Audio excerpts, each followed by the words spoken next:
So the poet says, this poem is written to celebrate those banks. Nash produced over 500 pieces of comic verses. The best of his work was published in 14 volumes between 31 and 72. This is what the poet says, most bankers dwell in marble halls because they encourage deposits and discourage withdrawals.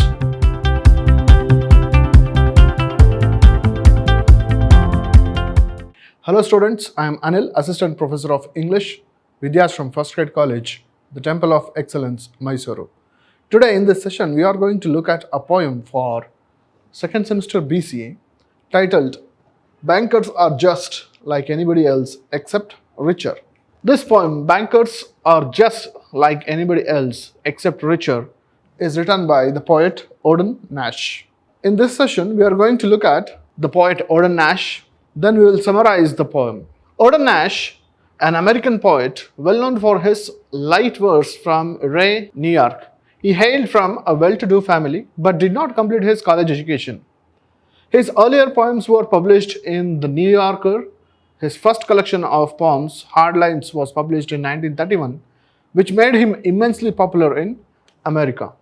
Nash produced over 500 pieces of comic verses. The best of his work was published in 14 volumes between 31 and 72. Nash wrote screenplays for 3 Hollywood films. So this is the introduction of Auden Nash. Let us look at the poem.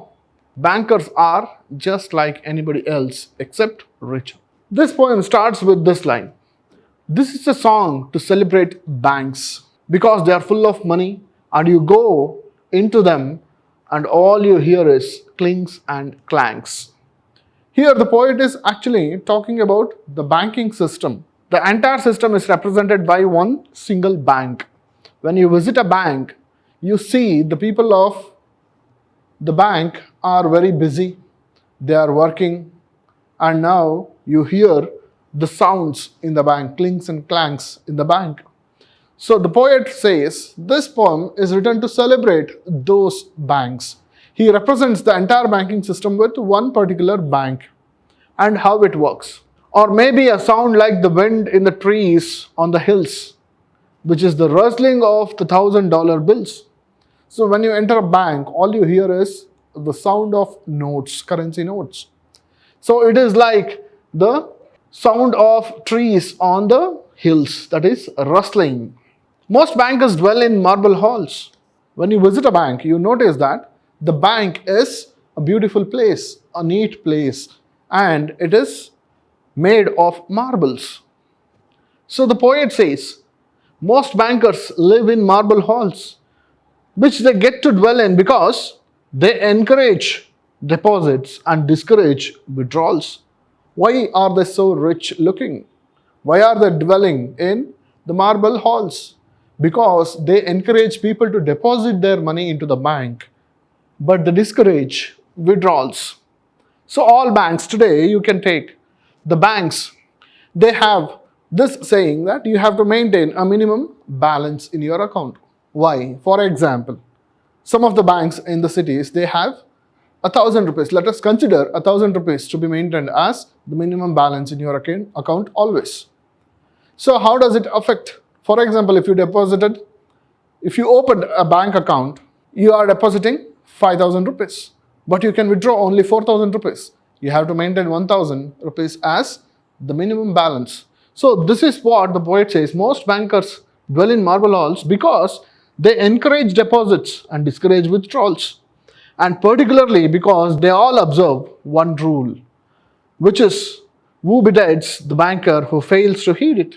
Which is you must never lend any money to anybody unless they don't need it. The bankers encourage or follow this beautiful golden rule. What is that? You don't have to give money to those who are in need. You have to give money to those who are in not need of it. I know you cautious conservative banks.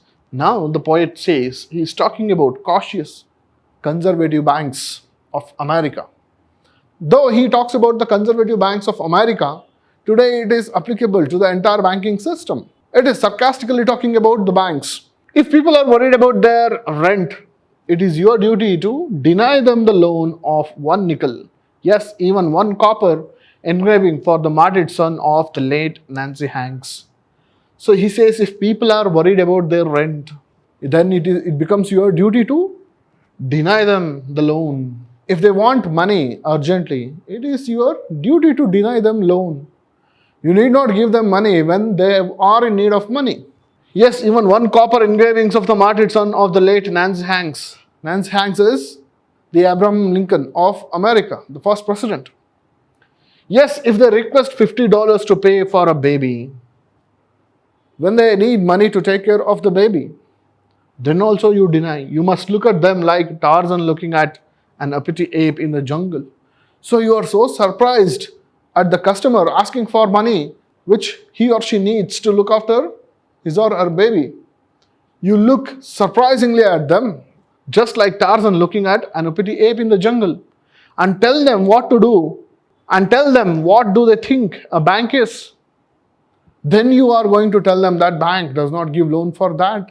That is not why a bank is established. You are going to give them a lecture. Anyhow, they had better go get the money from their wife's aunt or uncle. So the poet says, anyhow, they cannot get money out of your hands. They have to go to their wife's uncle or aunt.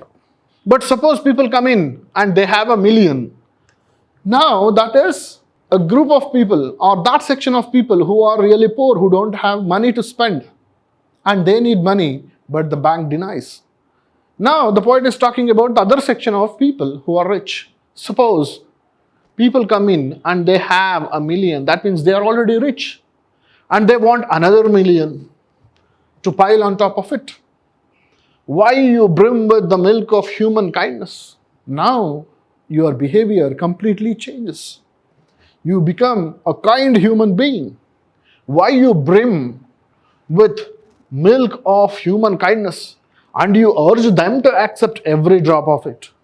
Now you tell them to get more loan from you and you lend them the $1 million. So then they have $2 million, and this gives them the idea that they would be better off with 4. So now you have put a red carpet for those rich people who want another $1 million to add to their $1 million. Now you give them one more $1 million. Now they have $2 million.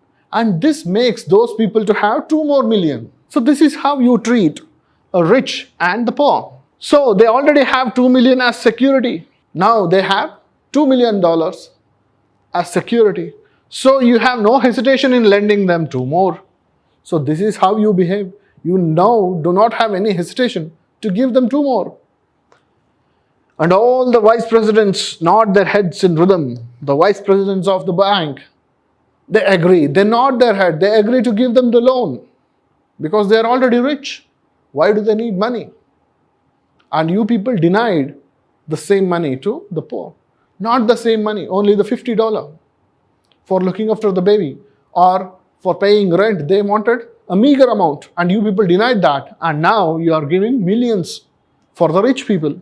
And the only question asked is, do the borrowers want the money sent or do they want to take it with them?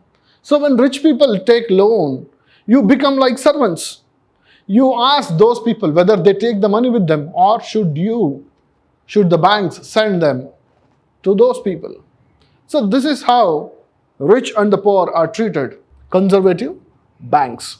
Because I think they deserve our appreciation and thanks.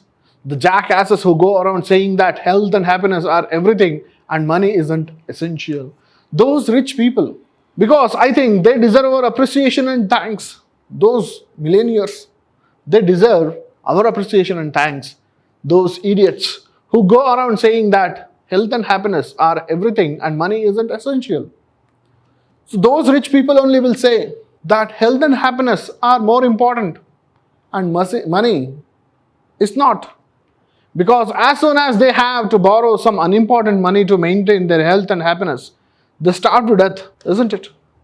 Because as soon as they have to borrow some unimportant money to maintain their health and happiness, they starve to death. If a poor man is hungry, he wants some food. For having food, if that man needs money, they deny and they finally starve to death. So they can't go around anymore sneering at good old money.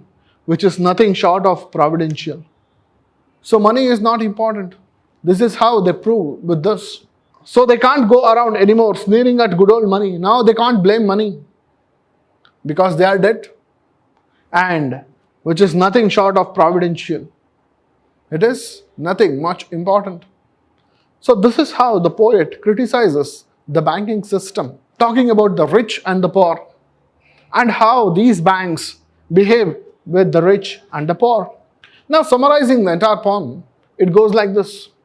All institutions put in place of capitalism are marvelous places to celebrate the success of human civilization.